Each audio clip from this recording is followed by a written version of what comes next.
ان کو پریفرنس دیا جاتا ہے باقی جتنا بھی آئین ہے، تو یہ کہا جا سکتا ہے کہ یہ بنیادی حقوق کے خلاف ہے۔ میں صرف آپ کو اپنا تجزیہ دے رہا ہوں کہ قاضی صاحب یہ رستے کا روڑا ہی ہٹا دیں گے کہ کسی بھی ایم این اے کو یہ ڈر ہی نہ ہو کہ اگر میں نے دوسری طرف ووٹ دیا تو میری سیٹ چلی جائے گی، دوبارہ الیکشن لڑنا پڑے گا، دوبارہ خرچہ آئے گا، اب پیسہ بھی مل جائے گا، سیٹ بھی نہیں جائے گی۔ تو اس طرح کی گیم بھی ڈالی جا سکتی ہے، اور یہ خبر نہیں ہے، یہ صرف تجزیہ ہے۔ باقی قاضی صاحب اگلے 24 سے 48 گھنٹوں میں یہ بات تو کنفرم ہے کہ یہ فیصلہ تبدیل کرنے جا رہے ہیں۔ 63A کا فیصلہ جو جسٹس عمرتا بندیال، جسٹس اعجاز الحسن اور جسٹس منیب اختر نے دیا تھا، جو کہ کمال فیصلہ تھا، جس نے پاکستان کی جمہوریت کو اب تک تھوڑا بہت جو امید تھی وہ بچائے رکھا، لیکن اب مکمل تباہی کی طرف معاملات کو قاضی لے کر جانے لگا ہے۔ ایسے میں کچھ رپورٹرز کا یہ دعویٰ ہے، دو مختلف دعوے سامنے آ رہے ہیں۔ ایک دعویٰ یہ ہے کہ ججز قاضی صاحب کو اپنا رد عمل دے سکتے ہیں، اور ججز کی اکثریت جو سپریم کورٹ میں ہے وہ رد عمل دے گی قاضی صاحب کو، علیحدہ علیحدہ ان کے خطوط بھی آ سکتے ہیں۔ ایک یہ ہے کہ یہ ایک فرنٹ، جوائنٹ فرنٹ بھی بن سکتا ہے، اور یہ سارے قاضی صاحب کو لکھے سیم ٹائم کہ آپ فل کورٹ اجلاس بلائیں۔ اب میں نے قانونی پوزیشن دیکھی ہے، وہ تو مجھے کہیں نظر نہیں آئی کہ اگر ججز کی اکثریت ایک طرف ہو تو وہ اپنا فل کورٹ اجلاس بلا سکتے ہیں۔ مجھے تو ابھی تک کہیں بھی ایسا نہیں ملا، نہ کوئی پریسیڈنٹ ملا ہے، نہ قانونی معاملات میں کوئی شک مل رہی ہے۔ لیکن قاضی صاحب کے پرانے چاہنے والے اسد طور کا دعویٰ ہے کہ سپریم کورٹ کے اکثریتی ججز خط لکھیں قاضی صاحب کو،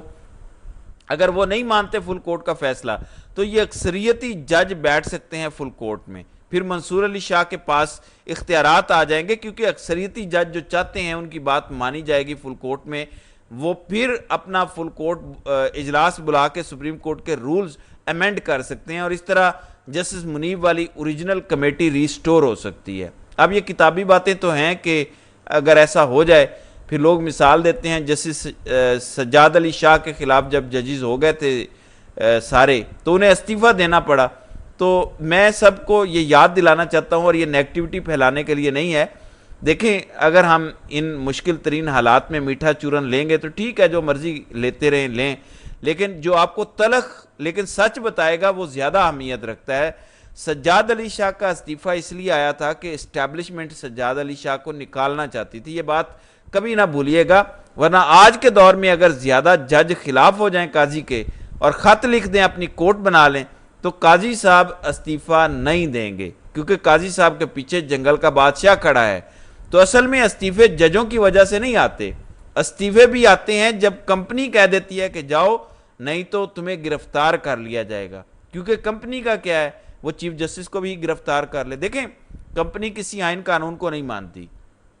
اگر قاضی صاحب اچانک 5 رکنی بینچ بنا دیں اور فوج کو طلب کر لیں کہ ہماری مدد کرو اور ان ججز کو گرفتار کر لو، تو وہ تو کچھ بھی کر سکتے ہیں۔ دیکھیں جس ملک میں آئین اور قانون ہی نہیں ہے وہاں جو مرضی کر لو، کسی نے کیا کہنا ہے۔ اس لیے ایسے کسی رد عمل کا مجھے کم از کم امکان نظر نہیں آتا، لیکن یہ تجزیے ہیں، اندر کی خبر تو کسی کے نے نہیں دی کہ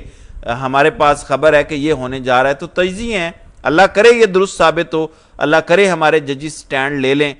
سپریم کورٹ کے۔ میں تو بلکہ دعا کرتا ہوں، کیونکہ اس کے علاوہ کوئی آپشن نہیں ہے، آئینی ترمیم کو روکنے کی واحد آپشن یہی رہ گئی ہے کہ فل کورٹ اجلاس مائنس قاضی فائزی صاحب بلا لیا جائے اور ججوں کی اکثریت اس میں بیٹھ جائے اور ترمیم کر لیں سپریم کورٹ کے پریکٹس اینڈ پروسیجر ایکٹ میں، اس کو انتظامی سائٹ پر دیکھ لیا جائے، سپریم کورٹ کے انٹرنل معاملات میں ایک آرڈیننس کو مسترد کر دیا جائے۔ یہ ایک ہو سکتا ہے طریقہ کار اگر یہ کر لیا جاتا ہے، اور اس کے فوراً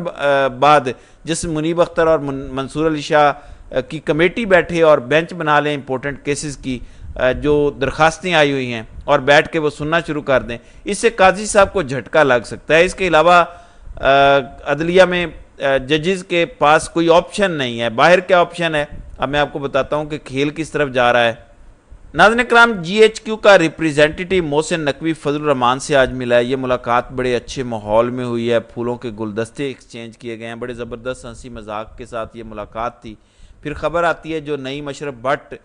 دیتے ہیں کہ نون لیگ نے یہ کہا ہے کہ جو آئینی ترامیم نہیں ہوئی اس کی وجہ ایک وفاقی وزیر ہے، اور وفاقی وزیر کون ہے؟ محسن نقوی ہے، ظاہر ہے اسی کی بات ہو رہی ہے کہ محسن نقوی نے کہا تھا کہ فضل الرحمان راضی ہے، آپ سارے آ جائیں، لیکن اصل میں فضل الرحمان ڈٹا ہوا تھا کہ پہلے مجھے مسودہ دو، تو گیم کچھ اور ہے۔ اب نعیم اشرف بٹ کا یہ دعویٰ ہے کہ نواز شریف نے یہ کہہ دیا ہے کہ جب تک فضل الرحمان کنفرم راضی نہیں ہوتا، مطلب یہ ہے کہ مجھے کال کر کے خود یقین نہیں دلاتا کہ ہم ووٹ دیں گے، اب ہماری طرف سے کوئی ترمیم کے لیے ایکشن نہیں لیا جائے گا۔ اب یہ تو آن دا سرفیس بات ہے، مجھے جو اندر کھاتے کھچڑی پکتی نظر آ رہی ہے وہ یہ ہے کہ نون لیگ اب اپنے وزارت عظمیٰ کے لیے فائٹ کرنے کے موڈ میں ہے، کیونکہ کمپنی خان کا آنا تو افورڈ نہیں کر سکتی، اور شریف خاندان اس کا استعمال کر رہا ہے پچھلے 2.5 سال سے۔ جب بھی تھوڑا سا کمپنی ڈھیلی پڑتی ہے، شریف خاندان کہے گا کہ خان آ گیا تو تم جرنیلوں کو الٹا لٹکا دے گا، تو پھر تو تمہیں پتہ ہے کہ اس نے کیا کرنا ہے، جرنیل انہیں ڈراتے ہیں، یہ انہیں ڈراتے ہیں۔ اب اطلاعات یہ ہیں کہ بلاول کو گرین سگنل دے دیا گیا ہے کہ مڈ ٹرم میں تمہیں وزیر اعظم بنا دیا جائے گا، لیکن نون لیگ اس کے لیے تیار نہیں ہے کہ سارے مشکل فیصلے ہم سے کروا کے IMF کا پروگرام جب شروع ہو گیا تو اب کہیں کہ 6 مہینے بعد آپ کی حکومت جا رہی ہے یا اب بلاول آ رہا ہے، تو یہ ہمیں قبول نہیں ہے۔ تو نون لیگ ڈبل گیم بھی کھیل سکتی ہے، تو دیکھتے ہیں